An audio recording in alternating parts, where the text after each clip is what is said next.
Hello everyone. The weather's much cooler today. We've had quite a lot of really warm sunshine for the past few days, but yeah, cooler today, actually more manageable for me because I don't like the warm weather very much. It's one of the reasons I actually moved to Orkney, because it wasn't so warm.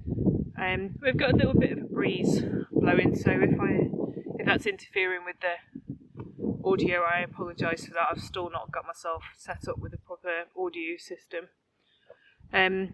So today's thoughts. I need to put some mulch on the potatoes, and the potatoes are growing great, and we had this whole compost bin that had been left in the garden, and we were throwing that onto the beds. So we were doing no dig beds, if you remember, those of you that have been here for a little while. And so we put it onto the surface of over cardboard, and basically we're running out, and we need to start pumping up our potatoes. And yeah, so I started to think about what to use and what we would have used classically in regards to this, and sort of local resources. So we've got no compost because we haven't created any, because this is our first time with this garden, and we were fortunate that we had some that we could use as soil to get us started. But what we need to do is keep going, and resources here are actually quite expensive. If we go out and buy compost, yeah, that costs quite a lot of money. So I tried to take myself back in time a little bit to think about how it would have been done during the period in which I study, which is sort of 1800s. So in the 1800s, this house that I live in stood here, and the garden would have been used. And I thought, well, the most obvious resource to use in the garden is the seaweed from the loch, which is right in front of the house. I did a little bit of research to see if how to use it, and I discovered that using the seaweed I can make a sort of liquid fertiliser, which was my first plan, and I'm still going to do that. But what I also wanted to do was I wanted to sort of throw myself back in time and experience how it would have felt to have to go down to the loch side with a bucket and, collect seaweed. I think they call it experimental archaeology when we experience the things of the past. This loch that stands at the front there, hello Henry, would actually have been marshland in the prehistory, so it wouldn't have been water as it is now, and it has a tidal inlet, and so it's slightly salty as well, although we've got a lot of sort of obviously rainwater etc. that goes in. Where are you? There you are, little Henry. And she's not feeling well at the moment, but hopefully that's not serious, but she's off to the vets, and we'll find out. But yeah, she's keeping me company in the garden as usual. So experimental archaeology is a really good way of sort of immersing yourself in the past, and anybody that's sort of been following me for a while knows that I'm all up for this. And working in a Victorian museum gave me the opportunity to work in the print shop as a bookbinder, and this was, I really enjoyed the experience of it. But what I want to do is go back and put myself, more or less, I don't know for sure, and I want to put myself in the position to have to do what they would have done, which was actually fetch the seaweed. And we're going to cross the fields, and I'm going to assume that they had limited sort of means to fetch it, and so it would have been quite a labour intensive kind of chore. Necessity. Let's go and do that, and I'll talk to you from down there.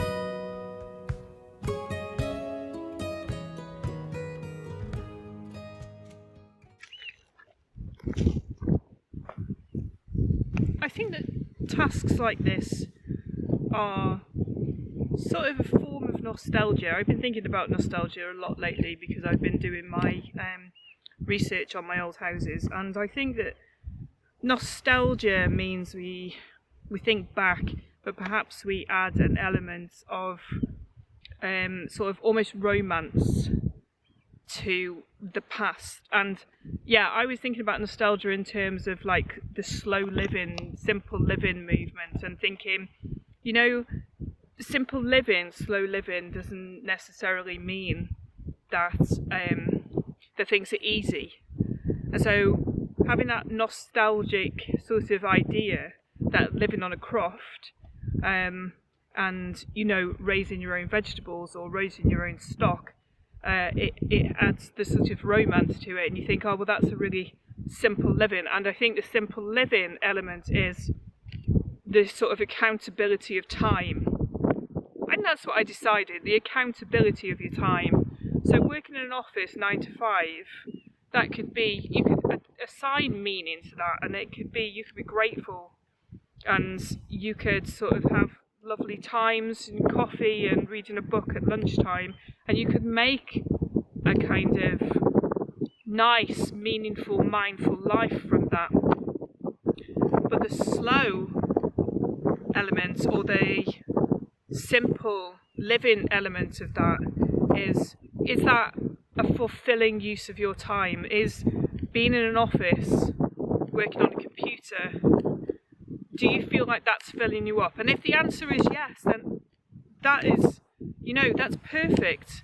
And if you're a teacher and you feel like your time is well spent giving it to your students and sort of making that kind of, you know, connection, that's amazing too.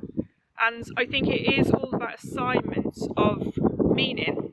And so for me, the ability to come down to the beach and collect seaweed for my my potatoes is assigning real effort and meaning. You know, I'll see a result for this. I mean, I'm going to walk up and down this field, I'm telling you, 20 times in order to get enough seaweed for my potatoes, doing it like this. But also doing it like this and thinking about nostalgia, maybe it assigns a little bit more understanding of necessity that our ancestors would have had.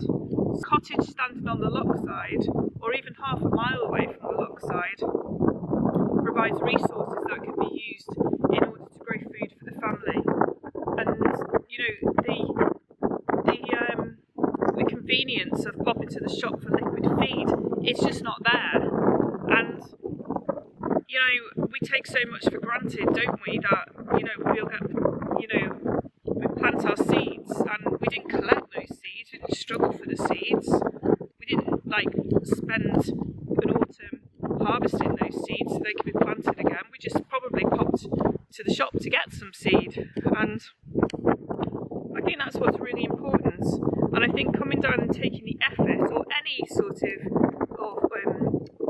reenactment or environmental or experimental archaeology, and really putting ourselves in this kind of position of things that matter, it gives us a real sense of connection to the past. You know, I kind of have some understanding, but not complete understanding. The desperation isn't there.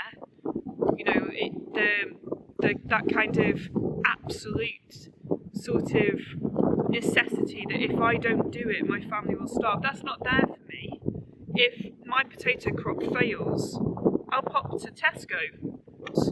I don't want to do that because I don't want to lead a life that is consuming, or is, you know, all that sort of consumerism, no accountability for where my food comes from, or where the things that I'm buying have originated. I want that. And so I basically am understanding from a nostalgic point of view that yes, it looks like a romantic life. The reality is it's actually quite hard work. And the simple part is thinking about it in terms of simplifying your life, doing what fills you, doing what fulfills you. And this was a whole move for me. This is why I came here, was to make sure that I led a life that I felt had more meaning, or was filling me up in a way that the life that I had wasn't. And the slow living, I guess slow living is different, because slow and sort of, you know, old way type living, they're kind of not slow in many ways.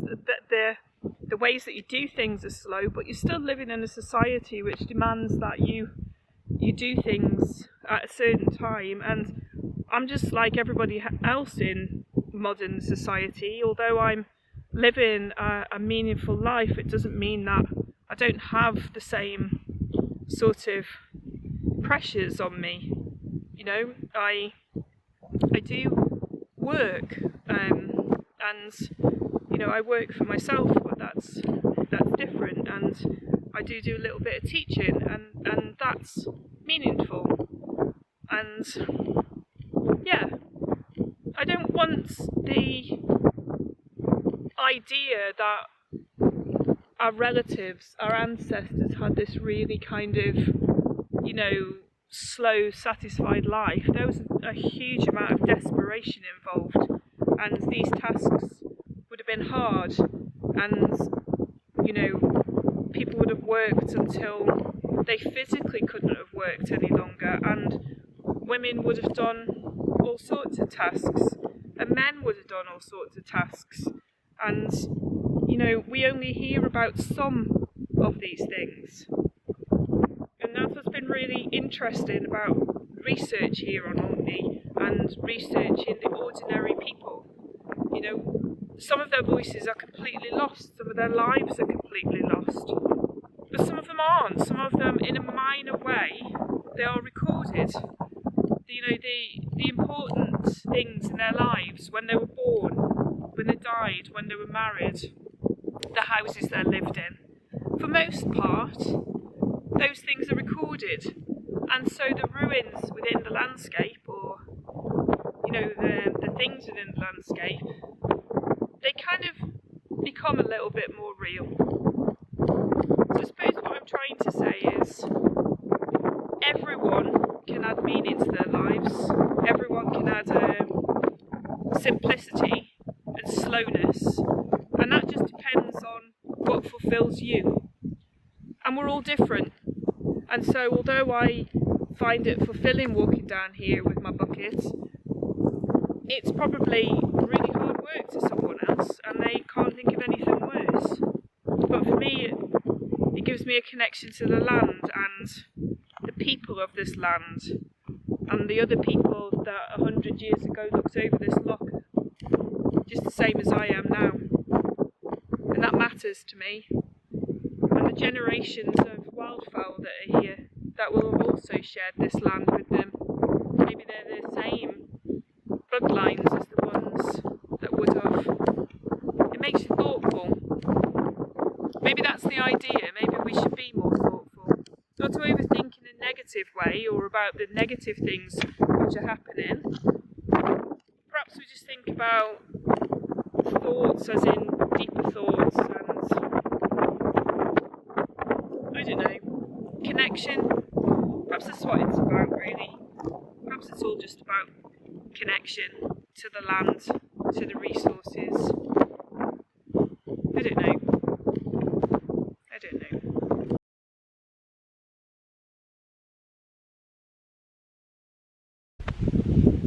So, my crazy hair.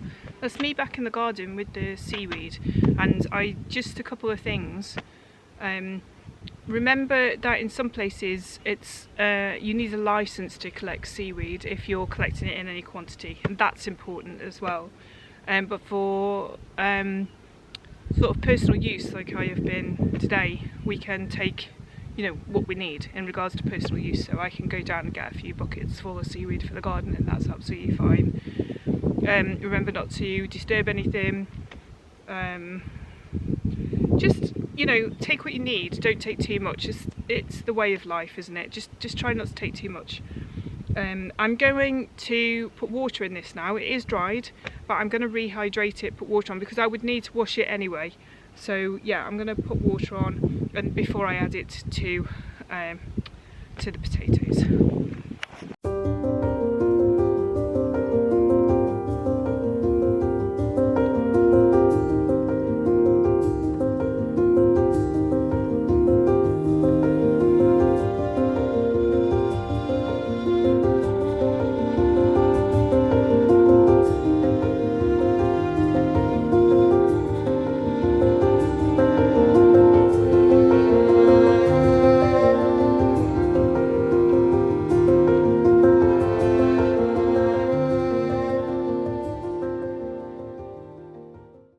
So that's one bucket. I'm sort of, it's just more than a third. So I've got 4 rows of potatoes and let's say 3 buckets per row. So I've got quite a lot of walking up and down to the lock to do. There's no time to waste.